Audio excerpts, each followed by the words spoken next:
आप सभी को प्रभु यीशु मसीह के नाम में जय मसीह की। आप सभी का हमारे YouTube channel the Bible truth Hindi में स्वागत है, जहां हम आपके लिए बाइबल से जुड़ी सच्ची कहानियां लाते रहते हैं। तो दोस्तों, क्या आपने कभी सोचा है कि विश्वास और साहस से भरा एक इंसान कितने बड़े चमत्कार का गवाह बन सकता है? आज हम आपको बाइबल की एक ऐसी कहानी सुनाने जा रहे हैं जो न केवल रोमांचक है बल्कि आपकी आत्मा को प्रेरित कर सकती है। ये कहानी है दानियल की। दानियल एक ऐसा युवक था जिसने अपने जीवन के हर पड़ाव पर परमेश्वर पर भरोसा रखा।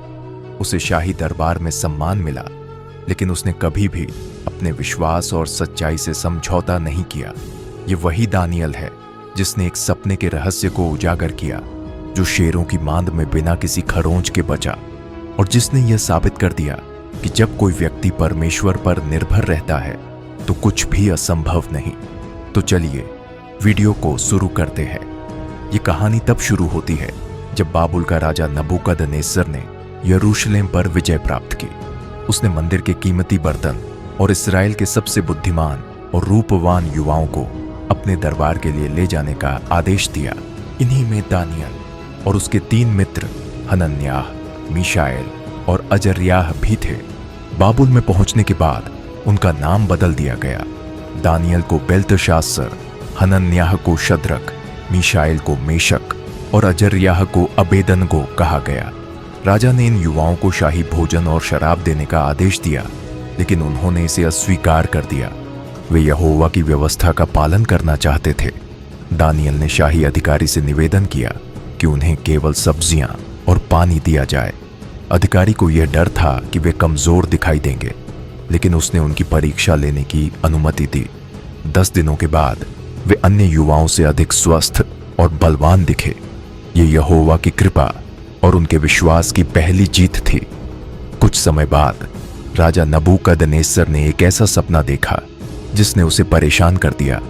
उसने अपने ज्योतिषियों और जादूगरों को बुलाकर कहा, मुझे मेरा सपना और उसकी व्याख्या बताओ। अगर तुम ऐसा नहीं करोगे तो तुम्हें मृत्यु दंड दिया जाएगा। ज्योतिषी असमर्थ थे। राजा ने क्रोध में आकर सबको मारने का आदेश दिया। जब यह बात दानियल को पता चली तो उसने परमेश्वर से प्रार्थना की। परमेश्वर ने दानियल को वह सपना और उसकी व्याख्या प्रकट कर दी।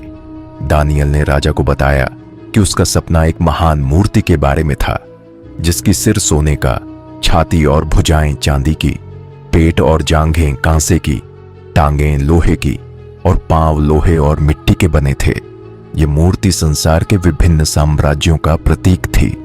दानियल की व्याख्या से राजा प्रभावित हुआ और उसने कहा, तुम्हारा परमेश्वर वास्तव में सभी परमेश्वरों का परमेश्वर है। राजा ने दानियल को सम्मानित किया और शाही दरबार में ऊंचा स्थान दिया। कुछ समय बाद राजा नबूकदनेस्सर ने सोने की एक विशाल मूर्ति बनवाई और आदेश दिया कि सभी लोग इसे प्रणाम करें। जो कोई इसे प्रणाम नहीं करेगा उसे जलते हुए भट्टे में डाल दिया जाएगा। शद्रक, मेशक और अबेदनगो ने इस मूर्ति के सामने झुकने से इनकार कर दिया। उन्होंने राजा से कहा, हम केवल अपने परमेश्वर यहोवा की आराधना करते हैं। यदि हमें भट्टे में फेंका भी जाए तो हमारा परमेश्वर हमें बचाने में सक्षम है, और अगर वह हमें न बचाए तब भी हम इस मूर्ति की पूजा नहीं करेंगे। राजा इतना क्रोधित हुआ कि उसने भट्टे को 7 गुना अधिक गर्म करने का आदेश दिया। तीनों को बांधकर भट्टे में फेंक दिया गया। लेकिन जब राजा ने देखा तो उसने कहा, क्या हमने 3 व्यक्तियों को आग में नहीं डाला था? मैं 4 देख रहा हूं और चौथा देवता के पुत्र जैसा दिखता है।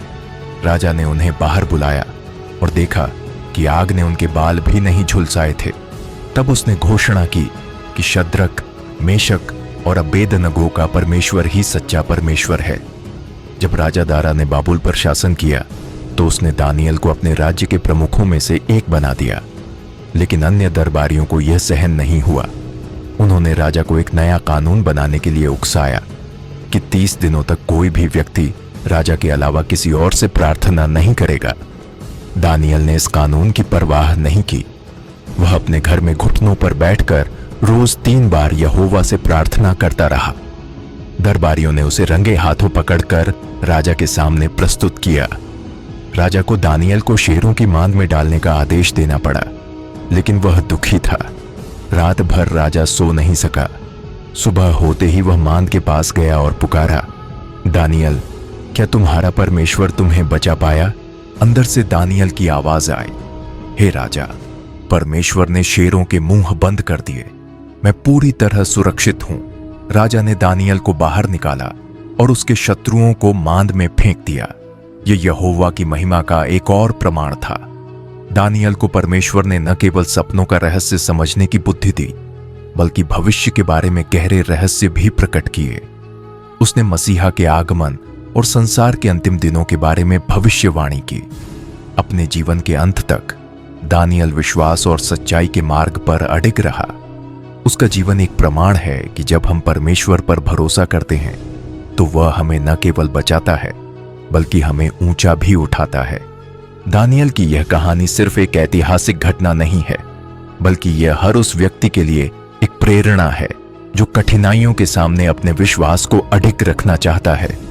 जब हम दानियल की कहानी को करीब से देखते हैं तो हमें समझ आता है कि उसकी शक्ति उसके परमेश्वर पर अटूट विश्वास में थी।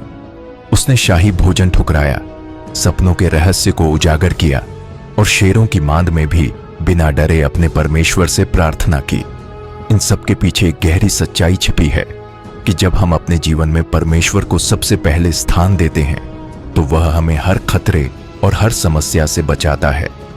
आज भी हमारा जीवन शायद शेरों की मांद जैसा लगता हो सकता है कि हमारे सामने चुनौतियों का पहाड़ खड़ा हो, लोग हमारे खिलाफ षड्यंत्र कर रहे हों या हमें असफल करने की कोशिश कर रहे हों। लेकिन दानियल की कहानी हमें यह विश्वास दिलाती है कि अगर हम परमेश्वर पर भरोसा बनाए रखें तो वह हमें हर स्थिति में सुरक्षित रखेगा।